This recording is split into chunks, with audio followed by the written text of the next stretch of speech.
An estimated 1,500 to 2,000 North Korean defectors come to South Korea each year.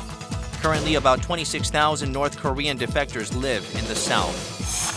While these defectors appear to be satisfied with the high quality of life in Korea, some of them find it hard to overcome social and cultural differences and have difficulty adjusting. With the unification of the Korean peninsula becoming a main topic of discussion in recent years, taking a new perspective toward North Korean defectors has been suggested.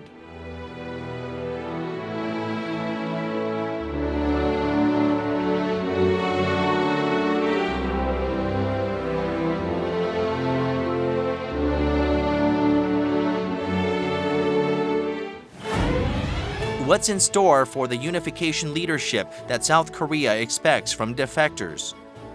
How will our society support and embrace them? We have more on this edition of Upfront.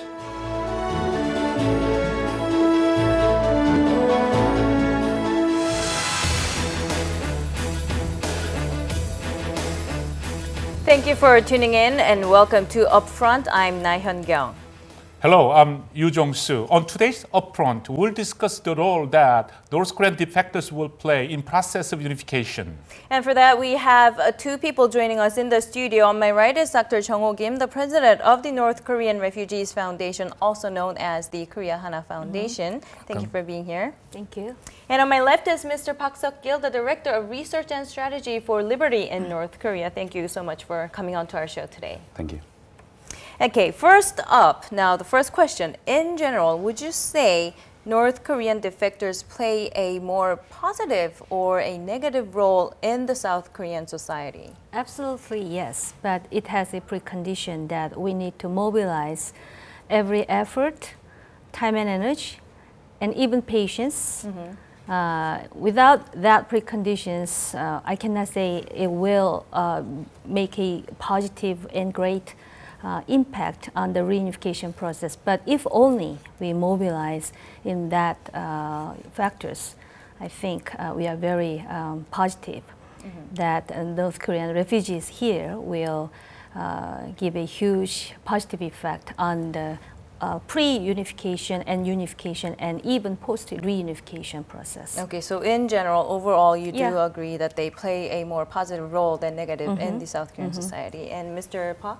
Yeah, I would say that actually they play a positive and absolutely necessary role in South Korean society because I see them as actually acting as a bridge population between the North Korean people and South Korean people.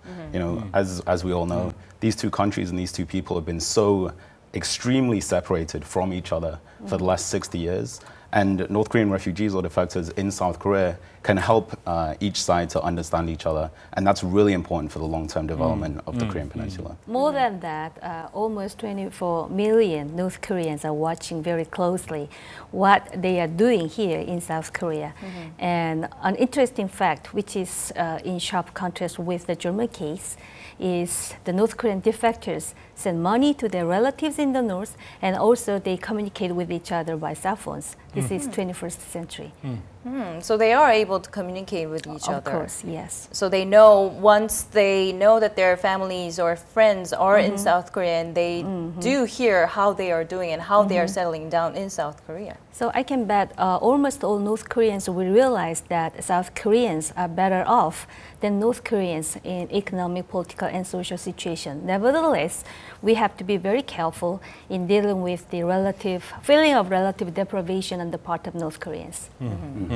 Actually, I think that's a really important point, the role that people aren't that aware of, that North Korean refugees are staying in contact with their family members back home. And so, you know, we have over 26,000 North Korean refugees that were resettled here. Probably over half of them are staying in contact and sending money back to their family members in North Korea. Not a lot of people know about it, but it's actually a really important, quiet role that North Korean defectors are playing that's helping to change North Korea from the inside as well. So North Korean defectors don't just play a role in South Korean society, but they also play this bridge role back into North Korean society. You know, there's some academic estimates that it's probably around $10 to $15 million per year that's going from North Korean defectors to their families back in North Korea. That's helping to encourage positive social change inside North Korea. So that's the brighter part on the part of North Korean refugees here. But also we have to deal with the darker side of the North Korean defectors settling in South Korea. We have to be balanced in that manner. So you both agree that they play a more positive role, but some people actually may not agree with what both of you are saying. So we'll get to that later on the show. But you have a question, right, Mr. Lee? Do you think it is right to welcome North Korean defectors into country without preconditions? They are all Koreans.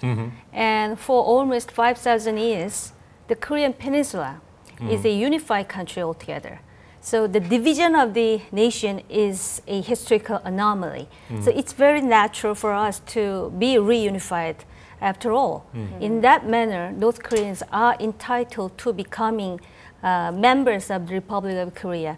And according to the South Korean Constitution and South Korean law, it is very natural for them to become Koreans, legitimate Koreans, as long as they want to be a member of the Republic of Korea. I see. So, I mean, I think that's where most people have questions about, are they refugees? Are they given the refugee status? Are they asylum seekers? Or are they Koreans? They are regarded as defectors instead of refugees. When it comes to refugees, they are generally seeking some sort of political and economic asylum. That means if they are repatriated to their own country, they will be punished to death or tortured and even facing very serious hardship there. In that sense, we can call them refugees. Nevertheless, they are called defectors, and most of them, interestingly enough, just cross the border in order to avoid poverty. And some of them want to go back to their own country because in their country they have their own relatives and family members. Nevertheless, North Korean defectors, if they are forced to get back their country, they the Kim Jong-un regime is a very harsh dictatorship. Right. So the punishment is almost inevitable. In that manner, they have to be called refugees under the framework of international community. The big problem is the attitude on the part of China. Because China and North Korea have made an agreement a long time ago. So according to the agreement, if North Koreans are captured in China, the Chinese government is supposed to get them to North Korea. So we have to persuade the Chinese government to recognize them as refugees, but it's a big deal. Right, but in South Korea they are regarded as defectors and defectors only. Yeah, so actually to go back to the how we label these people, I think that we need to unpack it a little bit according to different stages. So when North Korean people first leave North Korea, and they're going into China, of course, because they can't normally come straight to South Korea, so they're crossing the river into China, then of course they should be considered refugees. According to international law, according to most international agencies and governments, apart from the Chinese and North Korean governments, they would be defined as North Korean refugees. In fact, despite of the reason that they left in the first place, which there's a package of economic and political oppression that they're leaving from, the very fact that once they get sent back, if they do get caught in China and get repatriated, once they get sent back, they face punishment, as we've heard. That makes them qualify as refugees surplus under international law. And so they should be refugees and defined as refugees and offered that protection until they arrive here. And then once they come to South Korea, of course, under the Constitution of the Republic of Korea, they qualify as South Korean citizens, Republic of Korea citizens, to be exact. And so that's actually a really good way of dealing with these people. Well, the next question is, I know there has been noticeable change of trend with regard to North Korean defectors. Could you tell us about those changes? You mean number? Number as well as the reasons. methods of them coming. So far, we have almost 27,000 defectors here in South Korea. There is a very interesting fact. Almost over 70% of the defectors are female. and they are from very special district area, Northern Hamgyong province. And also they are, generally speaking, mid to high school graduate, and they are unemployed or they have no skill. So that means we have to educate them, we have to help them get a job here, and also we have to help them for early settlement here in South Korea. And they have been accustomed to the very, very rigid socialist regime, but we are enjoying a liberal democracy with market-oriented economy, but they are very unfamiliar to that system. So we have a long way to go to induce them to become a very good citizens for South Korea and even for the future unified Korea. Is there a reason why there's an influx of females coming from that particular province? It's rather complex story. Relatively speaking, North Korean women are easily crossing the border because they are women. They can appeal to the men in China, and also the security guards right. And during the 1970s, North Korean regime just fired all the women because they could not operate the older factories. Because of that, the North Korean defectors usually composed of most of the women, which is quite interesting fact. And they have their own difficulties, domestic violence. With the North Korean husband, and also they have difficulty in getting a job because they don't have any skill or they don't have any training. And even further than that, they have kids with Chinese father or North Korean father. So family story is quite tragic. So we have a lot to do for the women defectors here in South Korea. There are many North Korean defectors coming in, but not everybody settles down well. And we do see some cases where they do go back to North Korea. So in those cases, should the South Korean government be held responsible for those cases where they do go back or they speak maybe ill of South Korea? I've got such questions many times. And altogether, so far, we have 12 North Koreans who got back to North Korea, which is rather embarrassing on the part of our foundation and the government. And we analyzed why they went back to North Korea. And a majority of the North Koreans here, they are really concerned about the welfare of those who just went back to North Korea, and they argue that it is like a crazy behavior to go back to North Korea. That's exactly what North Koreans said here. The key reason for that is family concern, because they left their family members there. They are really concerned about the lives of their family members. And how they're doing. Usually the families are just trapped as the hostages for the North Korean Kim Jong-un regime. And they got some blackmail from the North Korean authorities. And they had to go back, and they just utilized as the propaganda mechanism for the North Korean regime. It's a tragic story. And very few of them are just those who have very difficulty in adjusting themselves either to South Korea or to North Korea.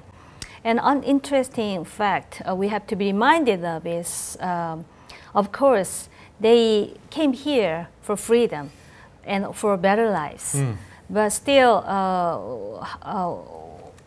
what is there in their value systems is still we don't know. So we have to be figure out whether they are really interested in the liberal democracy, or they still have some illusion about a socialist egalitarian society, because the key motive for them to cross the border, defect from the north, is media on the part of South Korea. So they have had some illusion that if only we just Come to South Korea, we can enjoy huge castle like a house, and that will be provided by the government because usually government provides everything in the socialistic system. So we have to be very careful in determining whether they have some sort of citizenship or some sort of education in their prior to mindset. coming to South Korea.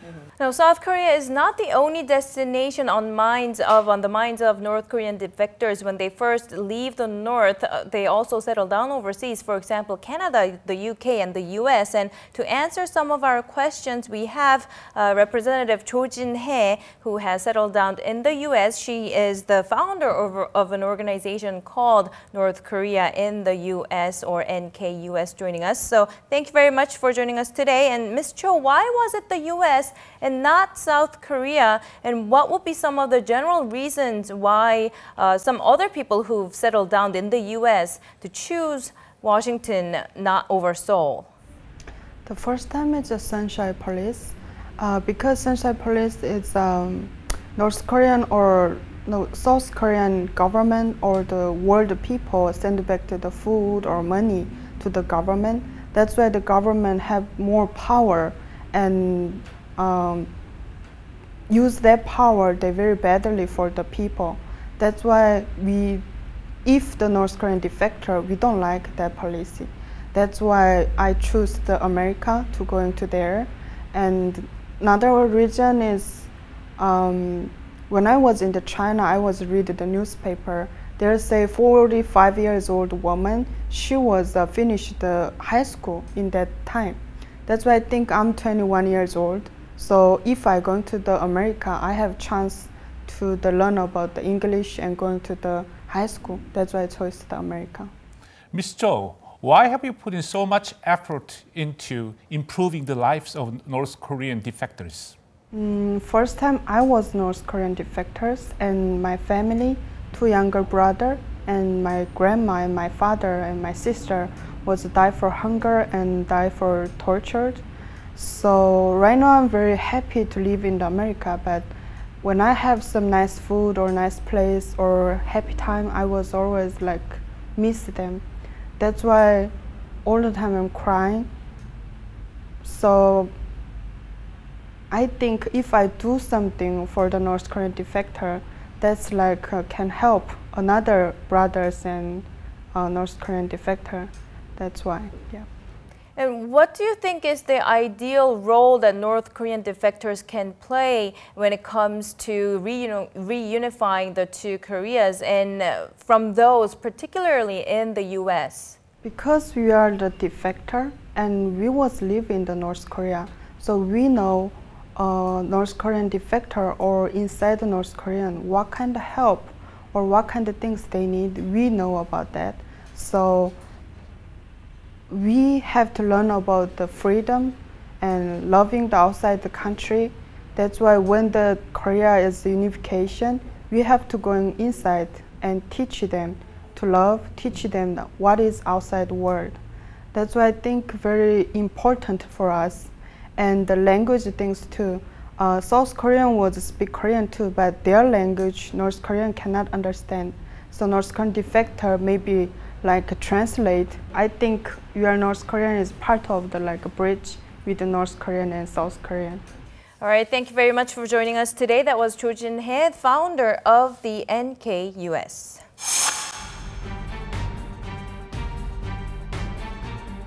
The prolonged hunger and oppression. They could not bear it any longer.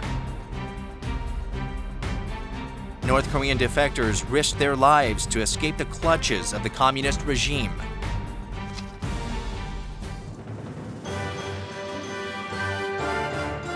North Koreans often escape by boat or through a third country. The number of defectors from North Korea rapidly increased in the 1990s as they come from a variety of backgrounds. In 2001, a 7-member North Korean family fleeing from their homeland sought refuge at the United Nations High Commissioner for Refugees offices in Beijing. it became an international issue around the world. However, a crackdown on people trying to escape the North has intensified since Kim Jong-un took power, making it more difficult for those risking their lives to reach the South. The government provides package to North Korean defectors. Right. One for the settlement fund for $7,000 US, and then also there is important job placement support as well.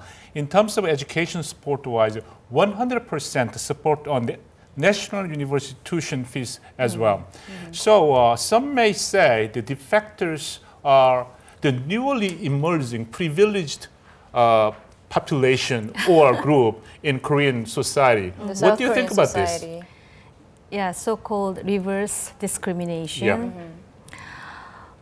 Well, I heard about that reverse discrimination, particularly from the opinion leaders, some from the intellectual circle, and some from the media. But, you know, we are in the process of peaceful reunification, and it is very important for us to construct the framework for peaceful reunification. And we all agree that North Korean defectors are key assets to bridge the gap between the two Koreas. But unfortunately enough, they have been living in North Korea, which is like in South Korea's 60s. That means they are still a long way to go to catch up with the prosperity and abundance on the part of South Korea. So in some manner, we have to lower the bar for the North Korean defectors. This is part of the providing them with equal opportunity, not equal outcome. And it is so-called Korean version of affirmative action, which is very, very generally and universally applied, even in the United States. So in that manner, I don't think it's the reverse discrimination. But in order to raise the efficiency of the support policy for North Koreans, we have to revise and even overhaul the existing North Korean defectors policy here in South Korea. And what about you, Mr. Park? Yeah, I would add to that you know, North Korean refugees, when they arrive here and they become ROK citizens, they're really not starting with a level playing field with people that were born here and grew up here. So for instance, you could have a young man who was born and grew up in North Korea and then defected and came here by himself. Maybe he's the first person from his family that came. He's going to face a lot of challenges. Sure. First of all, he's going to face skill set challenges. You know, his education and his professional experience in North Korea don't really fit that well here, so he's going to have to learn new skills here. Also, he's going to face maybe some psychological issues. He's been separated from his family. He's adapting to a new society where there's some alienation and those kind of things. And then thirdly, there's some social challenges that he faces as well, because South Korean society is not fully prepared to meet and interact with North Korean defectors because there's been so much separation for so long. So there are challenges that they face. I think that there's, you know, a lot of justification to provide some benefits and try and provide like this soft landing pad for North Korean defectors to arrive here. Again, it should be seen as more of an investment in them to become successful and to become self-reliant, not just, you know, helping them because they're victims of a situation or something like that, but really investing in them to become successful, to become, you know, leaders within their own community, to show North Korea how North Korean defectors can be successful in South Korean society as well. And so it should be seen as, in terms of an investment and not just a cost. And also I think that it should really be front-loaded. So North Korean refugees, when they arrive here, the first year, the first 2 years is really important for them. And there should be a lot more focus in that period. And then try to, you know, create self-sufficiency so that they're not necessarily relying on the government for 8 years, for instance. I don't think that's a good solution for anybody, really. Right, right. So I fully agree with Mr. Park, Sure. but nevertheless, it doesn't necessarily mean that we have to support North Korean defectors here unconditionally and unilaterally. So we have to be cautious about the so-called moral hazard, and also we have to apply some sort of positive incentives or negative sanctions, and also we have to teach them how to catch fish on their own instead of just providing them with each other, just one small fish together. So we still have to be very careful in the North Korean defectors policy. But as we already said, we need to lower the bar for their struggle for existence here in South Korea, which is a very, very competitive society in the world. Right. So spoon-feeding support is never the right solution, is what you're saying. But what are your thoughts on some of the claims? Some people do say that the South Korean government should stop spoon-feeding support because that will create an influx of North Koreans coming in and wanting to come to South Korea. What's your thoughts on those claims? It is important to teach them know-how to catch fish instead of spoon-feeding.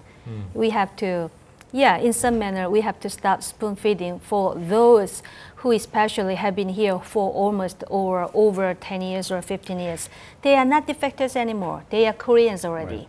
Yeah. I would actually disagree with the preposition in the question to start off with, because I think it was that government benefits to North Korean refugees encourages an influx of North Korean refugees to come here. But that doesn't actually represent in the numbers of North Korean refugees that we see, because it's actually decreased over the last 3-4 years.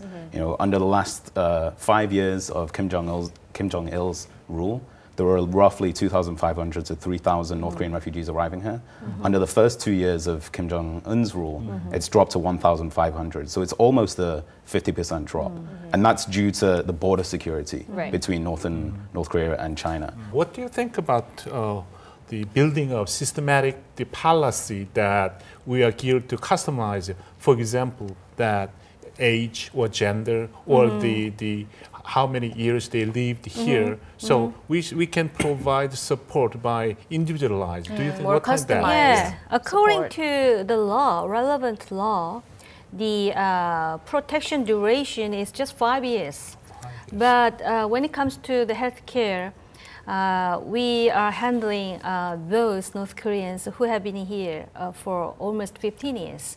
And when it comes to the college admission tuition, as you said, with regard to the National University case, we have the 100% tuition scholarship. And we have to provide them with 50% of scholarship for the private university students, which is a big benefit. From the standpoint of general public here in South Korea. But when it comes to gender, as I already mentioned, almost over 70% of the defectors are female. So we have to concentrate on how to make them catch their own fishes with their kids, with their rather violent husbands, and how to make them self-reliant. It's a big issue for us. Yeah, I would say that we've had roughly the current model for the last 15 years, and it has been evolving and it's been improved. But if you look at North Korean refugees that are coming here, it's very different actually to 15 years ago and now. And so you have different age demographics, for instance. A big difference is the fact that a lot of North Korean refugees arriving now have family members in South Korea who came before them. And so that creates a very different resettlement experience for them. And so I absolutely agree there should be a lot more customization and tailoring of the government benefits and resettlement package for them. One really simple, concrete example is that, as a lot of people know, there's a resettlement center called Hanawon that all North Korean refugees go through for 3 months. It's like a big school, dormitory, this kind of facility. And they spend 3 months and they have some health checks and they go through some education programs. They have some field trips and they learn things like, using public transport and using ATMs. That is not necessarily the ideal pathway for all North Korean refugees to come through. For instance, if you're a young North Korean refugee and your mother and your sister are already in South Korea, then I would actually say that you should skip Hanawon and go straight to your family instead of being. They would know better.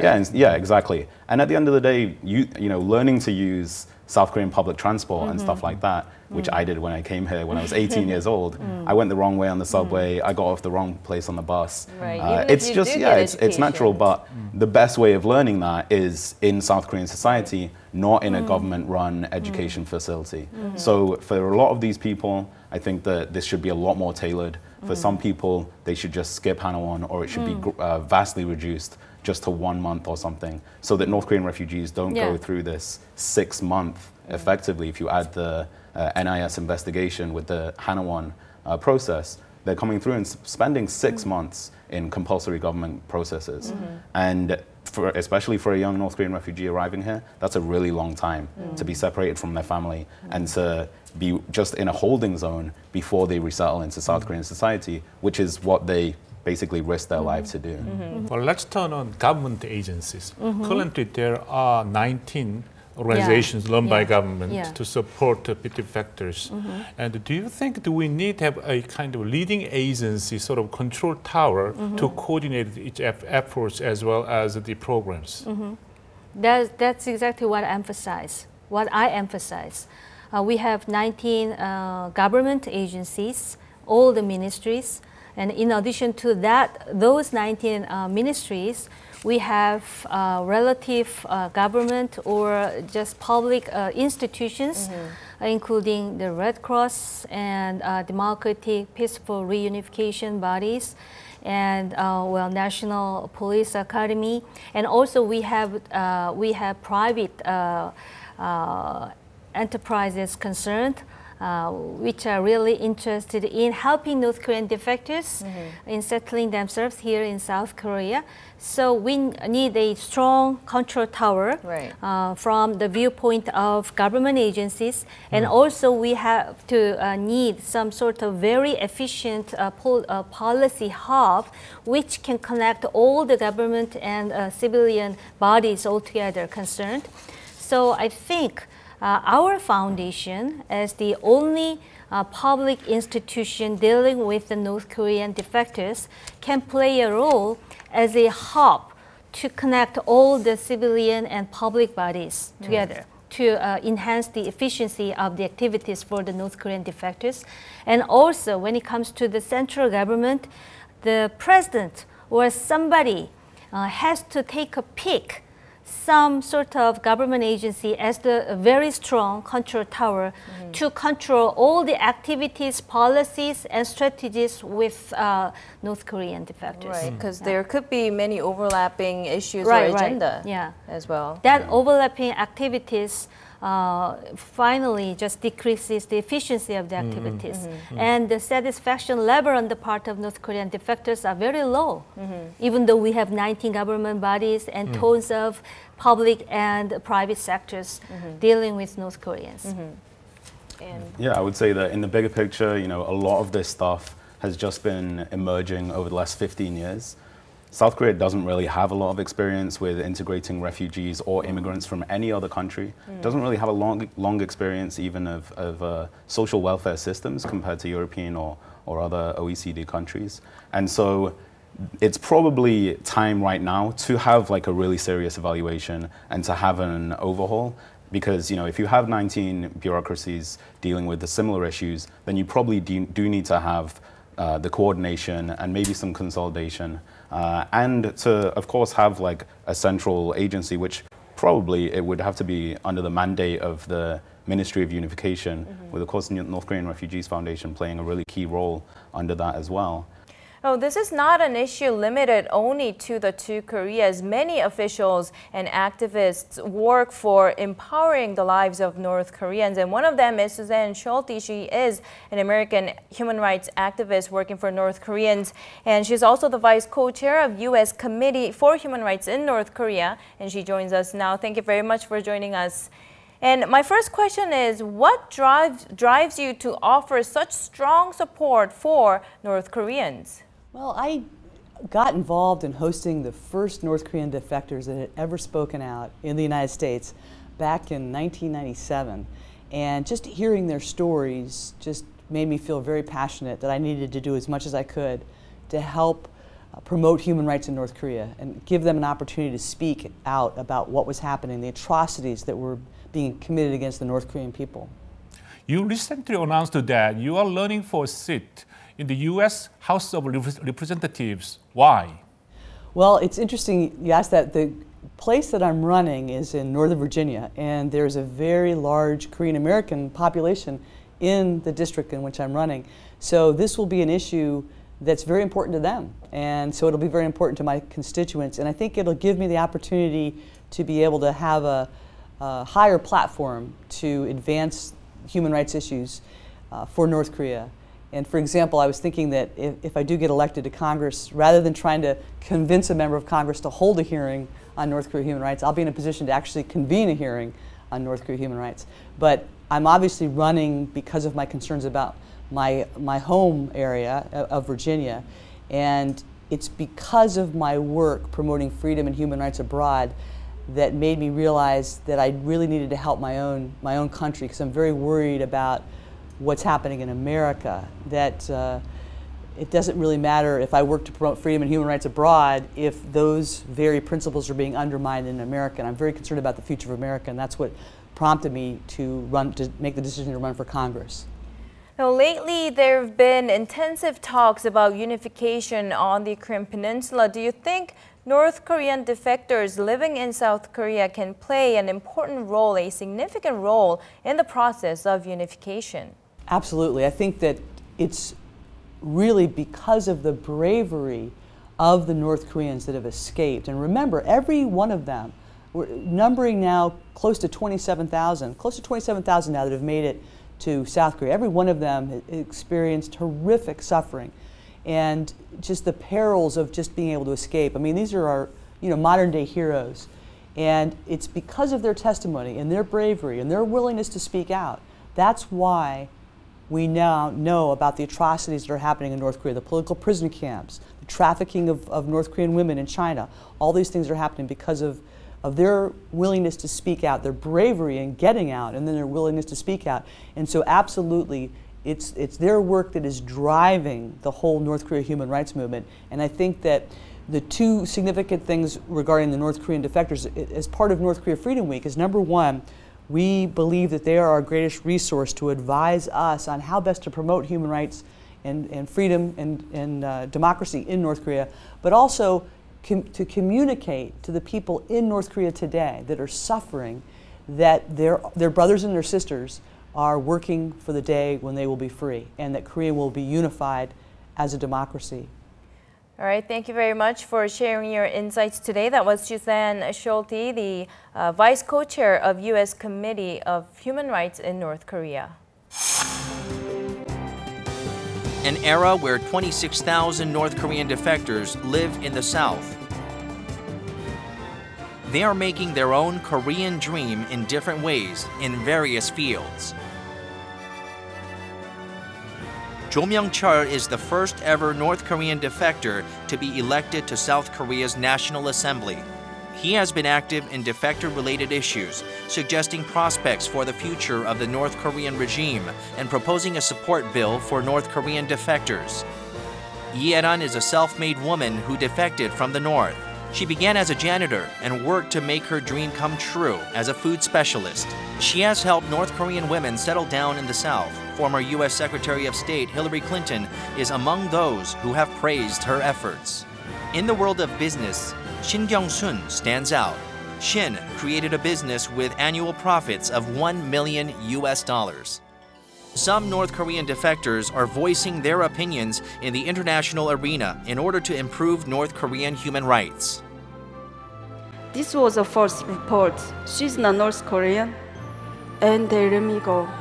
It was a miracle.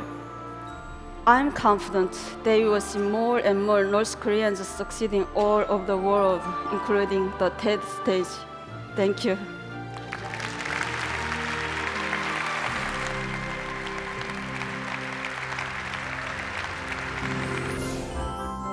Some realize their dreams to be doctors at a late stage of their lives. Also, there are others who dream of working in the legal profession or becoming an athlete. I always tell North Korean defectors not to hide where they come from.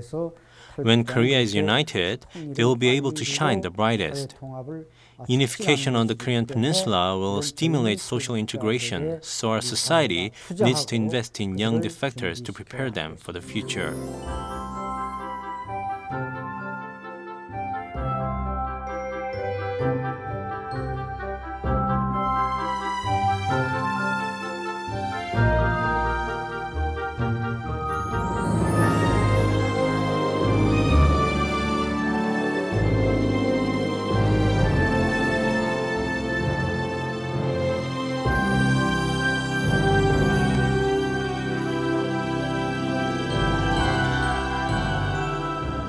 Do you think promoting the this North Korean defectors success stories will make a good impact on North Korean defectors community, or do you think there is also downside in terms of creating the disharmony or feeling bit of left out? What I mean by success story among the North Korean defectors is those who have settled in South Korea, who try very hard, trying to help themselves self-reliant, not necessarily those who just climb up the ladder of success to the top. So in that manner, the success story will give a very positive impact on the North Koreans as a motivational force, and also it will give some impression to South Koreans that, wow, North Koreans have engaged in such a successful stories, and they are the same Koreans, and we can become partners with each other to make a good future Korea in the future, and also we will make a great contribution to the reunification on the Korean Peninsula and so on. So I think it's a very good way of narrowing the gap on the one hand, and also encouraging other North Korean defectors who have to believe that if, as long as we try hard, we can be successful. And in terms of how successful are North Korean defectors being right now, I think that you have to look at it again in context. If we expect North Korean defectors to arrive here and be exactly as successful as people born in South Korea, then they're probably going to fall short. Again, because they're not starting with the same level playing field. So really you have to look at it as a comparison with immigration happening from other poorer countries to richer countries.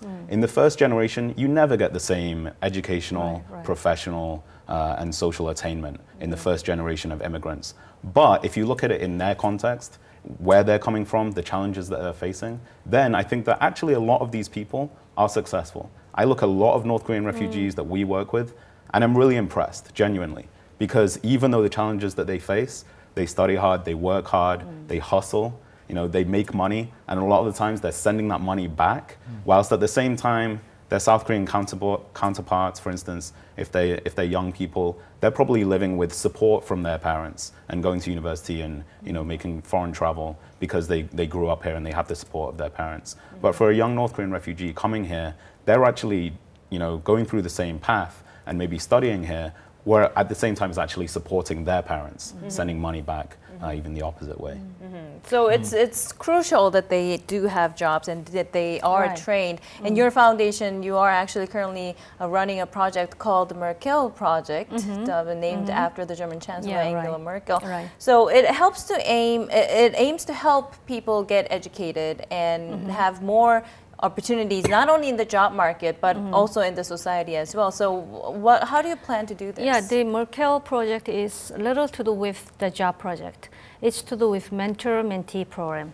Oh, so it's more like a mentor program. Yeah, we are taking a pick for a very small circle of smart, very intelligent young students among the North Korean defectors, and we can connect them into the so-called prestigious figures in South Korea, including the university president of some university and business CEO, politician, and so on. Prominent and they will figures. not give any physical aid or financial aid, but they will communicate with each other, and they will try to give some sort of psychological insight into those North Korean youngsters. And this could be quite a redundant question, but what kind of role do you think North Korean defectors can play in the process of unification, apart from being the messenger between the two countries?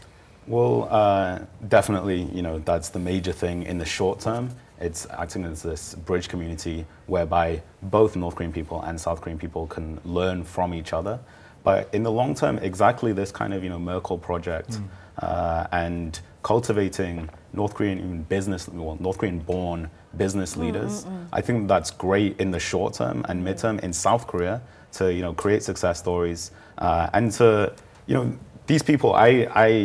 genuinely believe that they have massive potential to set up their own businesses. If they get a bit of training and get some micro grants, then that's a great model. Because actually a lot of these people have been engaging in their own market activities or small scale constrained business inside North Korea even before they came here. You know, as Dr. Chung mentioned, some of the most successful business leaders in South Korea's history were people that were born in North Korea. So there is that potential. And the more that this can be cultivated, again, when North Korea opens up, however that happens, for some of these people to transplant that success back into North Korea, so it's their economic and also their business model success that they can take back, but it's also the broader model that we can develop, whereby if North Korea opens up, really one of the best ways to develop it will be to provide micro grants and business training and business support to North Korean people in their own country in order to, in a way, create the same kind of economic development that's happened in South Korea over the past 40 years or so. So I think this is a great project, and this is definitely one of the ways that North Korean defectors can be a really proactive agent of change and development in their homeland as well in the long term. Well, Dr. Chung, what more do you think we need to do to make these North Korean defectors to be a leading role in achieving unification? Well, comparatively speaking, North Korean youngsters are more interested in the reunification issue. And they act like a Jewish people right after the Second World War. So they are just experiencing, and they have already experienced the hardship, lack of liberty, strong dictatorship, personality cult. So they know how important the freedom is. So they are really interested in the reunification, and they realize that whatever they want or not, they will play a role, and they have to play a role in the reunification process. They are the big assets for us. And Mr. Park, any final words of opinion? Yeah, sure. I think that overall, the time is really ripe right now to really evaluate and take a look at the government assistance towards North Korean refugees. Since it's been roughly about 15 years, it's 15 years since Hanawon opened, for instance, and since significant numbers of North Korean refugees started arriving here. And so it's time to look at how North Korean defectors are changing, what their needs are now, improving that landing pad, as we say, updating that and making it more tailored and those kinds of things. And in the long run, basically making them have the best chance possible to have a successful resettlement here. And part of that is increasing the exposure and interaction between North Korean-born people, defectors, and South Korean-born people, so that South Koreans can get more used to the idea of North Korean defectors just as normal people like all of us. I think that that's a really important thing for the long term. All right. So thank you very much for joining us today and sharing your insights. It was a very delightful discussion. Thank you. Thank you. Some may think differently, but I think now is the time to view North Korean defectors from another perspectives as valuable resource who can make significant contributions in the uniting two Koreas. All right. Thank you for watching. This has been Nahyun Byung alongside Yoo Jong-soo. See you next week.